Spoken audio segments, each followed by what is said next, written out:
When to recognize that you are finally getting this self-love thing. You can recognize this when your whole body and mind, and I hope you get what I'm saying when I say body and mind, it's just like a whole body feeling that is almost like buzzing, or you know it throughout the whole of your being. When you know that you want what's best for you, you want only the things that are the best for you. This is when you can recognize you love yourself. When you feel that way, this is you're good. You're really good. And it has to be like really deep-seated feeling. And you know, this video could just end here, but I will explain you why and how that comes to this point when you have that feeling. So the lack of self-love oftentimes develops through, well, not very happy experiences that we have, most often stemming from childhood. We develop some wounds, we are feeling rejected, then we start rejecting ourselves, we feel abandoned, we feel unlovable, we feel unworthy, we feel like we are less than others, maybe that we don't have what it takes to do something, or maybe that we are not deserving to, I don't know, get that dream job or business, or find a really loving partner, or have a bunch of really supportive friends. And we go in those negative loops, and of course behaviors follow that, where we fulfill that prophecy of not feeling enough, not feeling like we're good enough, not loving ourselves to the extent that we give ourselves the signal that we're good, we are whole human beings. You are a whole human being. You just don't see it. You're not seeing it because it's hidden under the levels of conditioning, all the stories we've been taught, all the norms, all the beliefs, all the things that build up from when you were a little kid, sometimes an infant. They were put in your head, they were put in your system to make you feel that this little body is unworthy, is unlovable. Okay, and then later all the occurrences in your life just reassured you, and sometimes you contributed to this unconsciously because you were taking actions based on those beliefs that kind of put you in situations where you would just reaffirm in your mind, yeah, that tells me I am actually unlovable. Okay, that person again proves to me that I'm bad, I'm shitty, or I'm like worthless. And this is all guided. You get through those stages of life that get you deeper in feeling unlovable, and you don't love yourselves because of all the judgment and the lack of acceptance you have for yourself. That's why I never believed in what is normal. What is normal for others is like, we live in this homogenized community where there is certain model of behavior that has been praised and it's been preached in schools and everywhere, so that we obey rules nicely.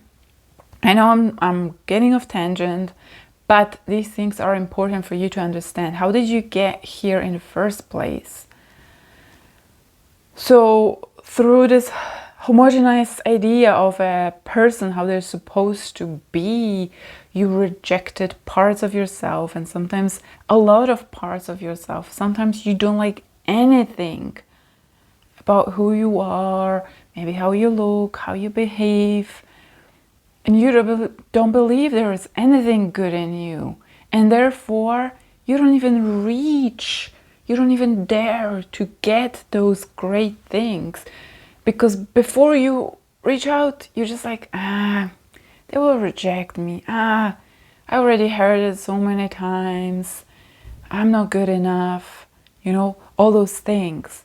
So over time you stop even daring to reach for the good things in your life.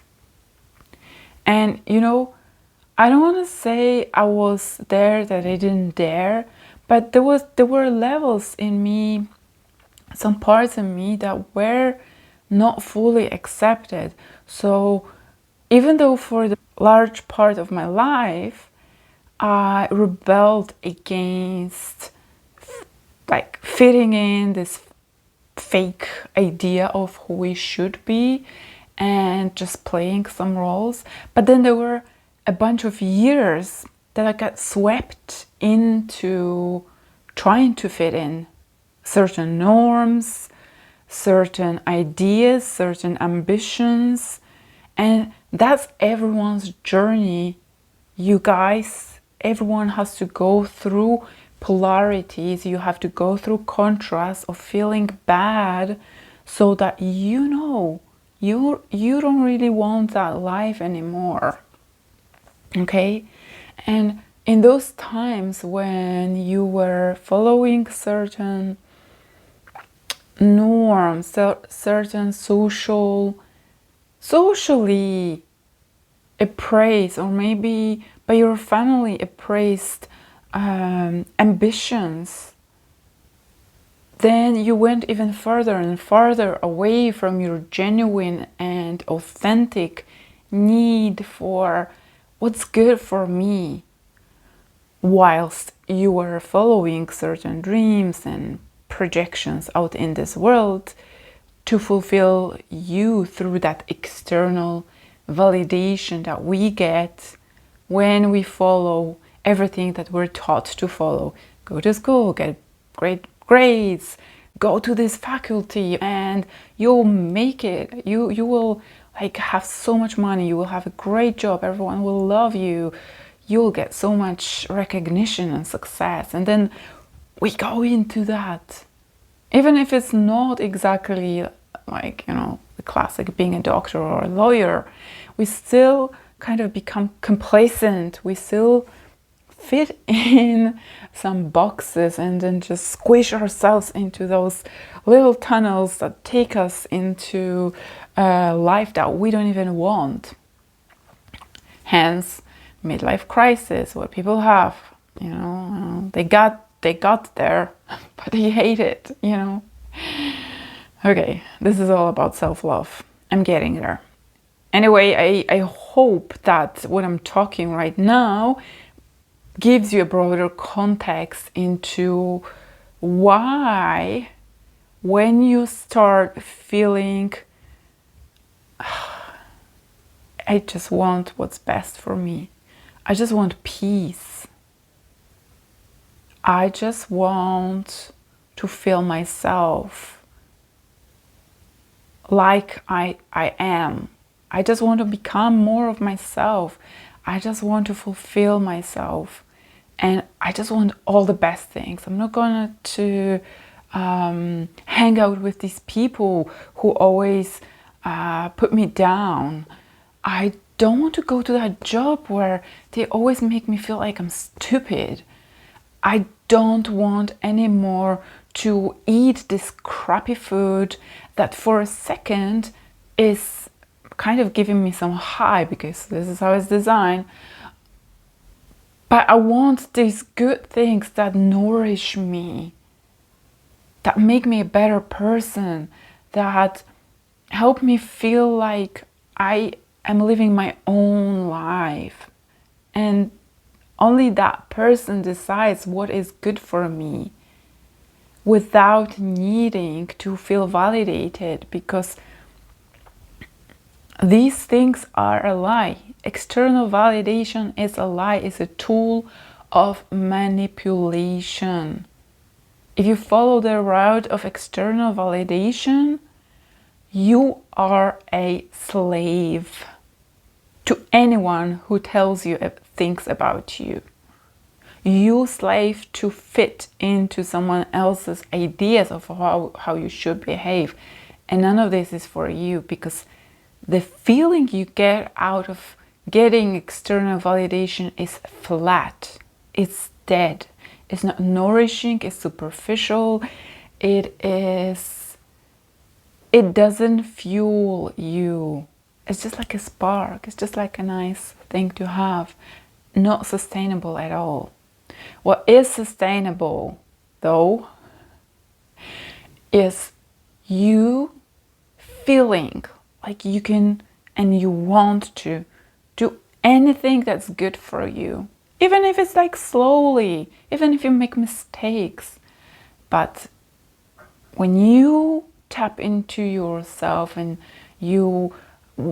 maybe you are following certain self-love practices, maybe you take good care of yourself, maybe you meditate, maybe, and there is way more to it than that, I can kind of tell you. But this year for me, after I took some really, really hard, nerve-wracking decisions, literally,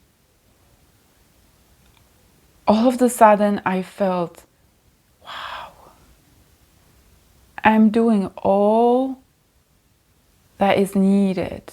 And I really felt it all through my body. I only want what's good for me. I don't know how I'll get there.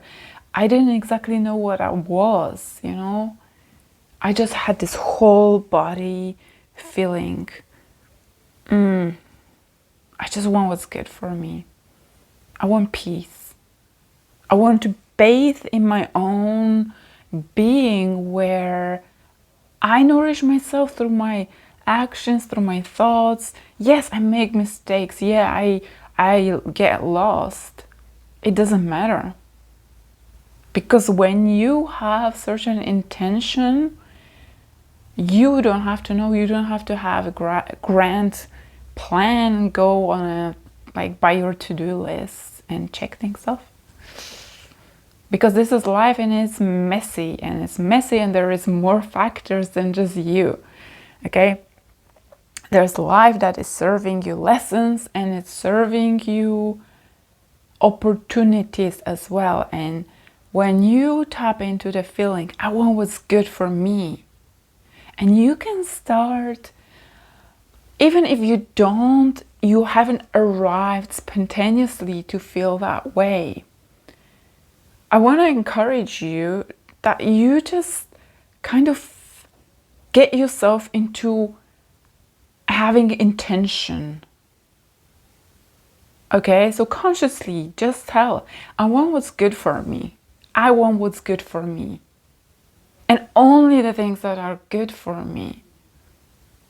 It doesn't mean you will freak out when something happens that's not great for you. It's all lessons. But you, what motivates you, what's your driver, what's your fuel, that you kind of just go there. By that inspiration of doing the things that are good for you. I just wanted to say this, and it's funny that when, I remembered it yesterday, and when I had that feeling, I shared it with a kind of friend of mine, an acquaintance, and she said she remembers exactly when it happened for her as well. And guess what? It was also after she made some really hard choices, hard decisions, pulling things out of her life, just like I did, letting things go that were so hard, that felt like dying, literally. And when you take those hard, difficult choices because you know you're bigger than this, maybe you're not you don't feel amazing about yourself, you don't feel that super deserving or worthy person, but when you take an action that proves you Oh, this is a bonus. This is a bonus. I didn't plan for this video. I didn't plan actually much of anything. I just sat here. Okay, but this is a bonus that came to me. When you start taking bold actions, not knowing how they will pan out, even risky ones, that you kind of feel a little bit inclination that this is what you should be doing, that is good for you, that's better for you. Okay, I'm not telling you quit your job from one day to another, even though this is what I did a few times. I'm not saying move out from this family from one day to another if you don't have a place to go, even though this is what I did. You know, there's so many bold things that are bold because they're new. They get you into quantum leaping in your life. And when you take those bold actions, you give yourself a signal that you are worthy, that you deserve that risk, that you deserve that investment of everything that can go wrong during, like after you take a risky thing, after you take a bold decision or take up a bold goal in your life. You give yourself a sign, a message. Yeah, I'm worthy of it. I did it for myself. Wow, it feels good. No one ever would do such thing for me. I did it for myself. Okay, so when you take actions for yourself, even if you didn't feel exactly, oh yeah, I feel worthy, but just following that nudge that you might be feeling, this is better for you.